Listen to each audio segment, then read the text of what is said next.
that almost all the documents presented by the petitioner were made available by INEC. So, what do you make of this situation now? INEC, I think INEC, to be honest, this is not even with the inspection of materials before the next election. You remember I had to go into a confrontation that labor lawyers had to meet with the head of INEC. I think INEC should give labor what they need to be able to prosecute their case.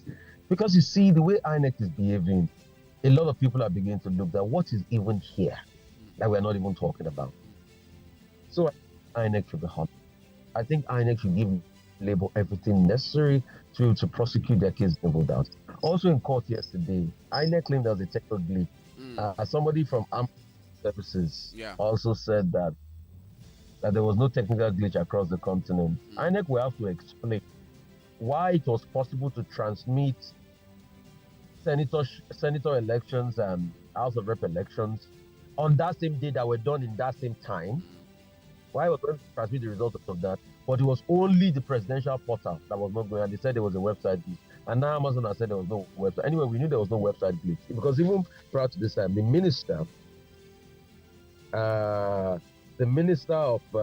former minister of digital comms had actually said that there was no glitch.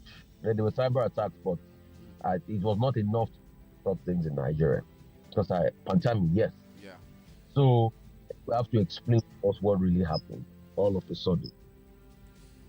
All right, moving forward, let's look at this particular one, talking about Naira, our economy, because we cannot just talk about this without looking at some of these things. Naira weakens to 770 Naira 38 kobo to the dollar at the official market yesterday. The Naira slumped further to the dollar after closing at 770 Naira 38 kobo at the end of trading on the investor and exporter forex window. And according to figures obtained from the FMDQ on Monday, the trading rates had closed at 686 Naira 96 kobo on Friday. But over the weekend, a lot of things happened, and trading opened yesterday at 703 Naira 50 kobo and hit a high at some point of 799 Naira before closing at 770 Naira 38 kobo. And the INE for I'm not so. These were the things we said, but you see, when we talk and people say, Rufai, your mouth is smelling. You don't like people. I look at them and I say, what's it concern me? Me, Nigeria so much, and I speak for Nigeria. Didn't I make the argument that you can't just remove countries like that and allow your currency to free fall when you don't have enough forex to defend your currency? It will be a new crash market. Because here you can celebrate convergence, but is this the kind of convergence you want, that your Naira goes up as a yo-yo in the short term because you don't have a lot of buffer? Because what is happening now is that, yes, your Naira ironing window, our Naira ironing window is almost going to what it is on the parallel market. But the truth is, you need to be able to buffer because you are not getting enough forex in. So anyway, the CBN has said the reason why it's like that is, I think I read a report, an interview by somebody in the CBN that was saying that Kingsley will be alright if I remember correctly. That the reason why we're getting it like that is because CBN has not cleared the existing, dollar demands. That once they clear it, the market will be able to stabilize. It remains to be seen. It remains to be seen. Certainly. Because I ask strongly that the so-called stability rate of the Naira they are claiming, it will be hard if you don't increase production. Have I not said this on this show many times? Of course you have. So unless we ramp up productivity and we fix the structural issues, nothing will be done. So the CBN that is saying is asking for a free float. He's saying it will find a range. If it will find a range, why are you talking about a free float again? What we are just saying is they should do what's right. Put the structural things in place. When you put the structural things in place, and every country, let me tell you something, because I don't know the kind of economy people practice here. Every country defends its currency. How do you defend your currency? If things go bad, you have to go into the market and defend your currency. It happened recently during Liz Truss, when she bungled the economy with her policy, and she was cutting taxes and all of that, and the thing had a ripple effect on the market. The British people had to defend. They put about billions of pounds down to defend the. Look at 1992, Black Wednesday in September 1992. when Britain had to leave ERM, rate mechanism, the Chancellor of the Exchequer there was Norma Lamont. And there was this day that the president of the Bundesbank had said that some currency are under pressure. And there was this investor, George Soros, that started betting against the pound. That day, Britain brought out 27 billion. Whoa, that's quite huge. 27 billion pounds sterling to defend the currency. But it didn't work. In fact, they raised interest rates twice. At first, from 10 to 12% and 12 to 15%. It didn't work. It was then that John Major, as Prime Minister, now said Britain has to leave ERM. You see, what I'm telling you is economic history. 1992, they brought 27 billion pounds out to defend the pound. It didn't work. They kept on. George Soros on that deal made over £1 billion sterling. That's why people that used to trade forex used to talk about George Soros, the man that made £1 billion in one day, the man that broke the Bank of England. That's to show you how a currency is important to a country. If Britain can use £27 billion in a day, almost the size of our reserve today to defend its currency during Black Wednesday, show you the importance. But what are we using to defend our currency? No productivity, no enough dollar in circulation. And we don't print dollar here. That's why the best way we'll have done it is structural reform. And vis-a-vis, you are facing a high level of inflation occasioned by fuel subsidy removal. This one that they are buying dollar at 7 something. Hope you know that. Hope this will not have an impact on petrol price. It will. When these people have, if they import, it certainly will have. Yeah, and that's why I don't like what Labour is doing by saying now you are waiting with government for another 8 weeks to set up committee to be able to think of palliative. The government should be able to think of their palliative and give Nigeria. I speak for the Nigerian people and give Nigerian people what they want. Cushion effect of the suffering. Look at the roads. The roads are empty. Most of the roads in Lagos are empty. So also here in the Federal Capital Territory, it's not business as usual. So also and the roads are empty because we are losing productivity because of this high cost of everything. And we are not buffering the economy. So the best way we can defend is when we earn more dollars. How do you earn more? By a productive economy? But now you are stifling that productivity with high inflation, high cost of things. So we need to be very careful what we are doing to our economy. And that's why this 8-week labor is happening for. Do you think Nigeria will be able to suffer the hardship for another 8 weeks? It's really Let's really do better for our people. And also, and that's why we. Okay, go ahead. They should have planned before subsidy. They should have planned before they remove subsidy. Hello, are you with me? I'm with you, sir. All right, thank you. There's this other development as well, talking about, because we're talking about palliative and also fuel subsidy. It's kind of related to this particular headline on the Punch newspaper, where it says federal government implements 7.5 VAT on diesel and Nigerians kick. The federal government on Monday confirmed that it had commenced the implementation of the payment of 7.5% value-added tax on automotive gas oil, popularly called diesel.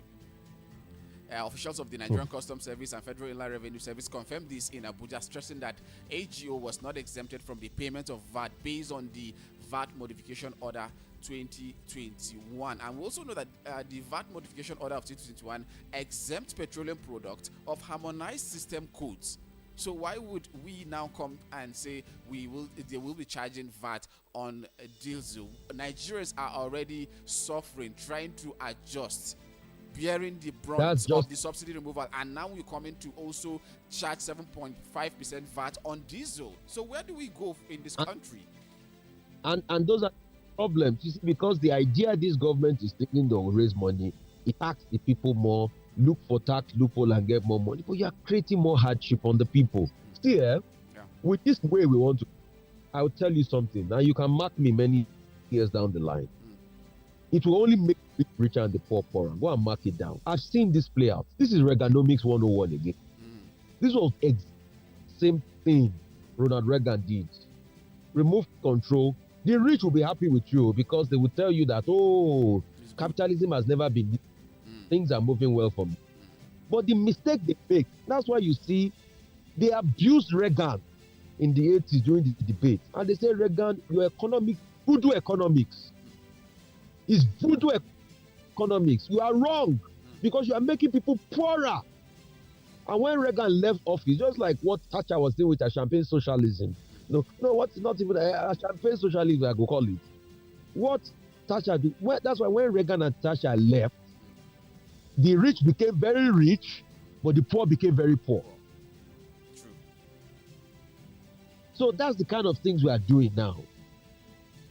We are removing the impact of the government, just like what Reagan did when he deregulated in 1981.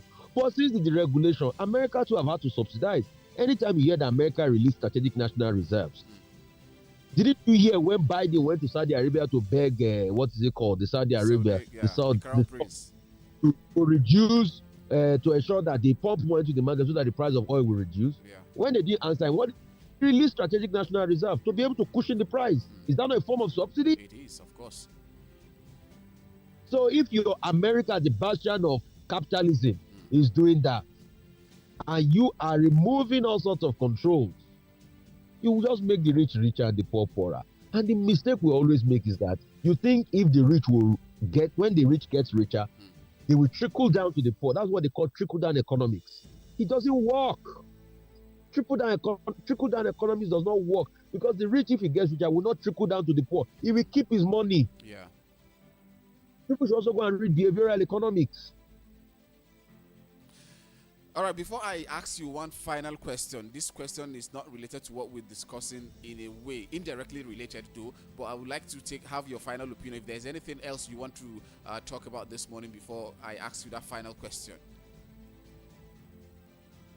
Me, I will keep talking about my elderly care bill. Yes, of course. People should be for elderly people in society. Like the way subsidies are high now.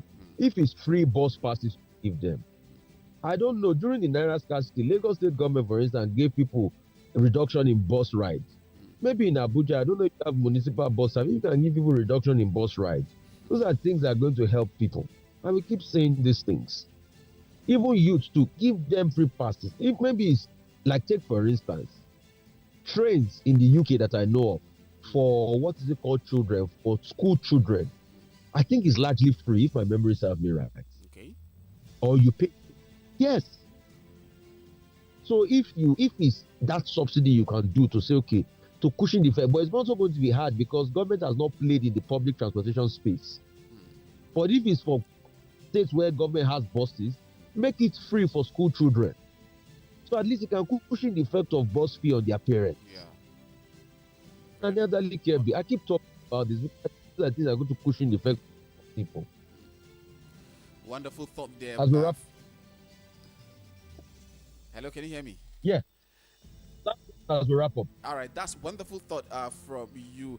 Thank you very much. The final question I want to ask you is that I've been seeing something, a news making round, and sometimes they say no smoke without fire, no fire without smoke.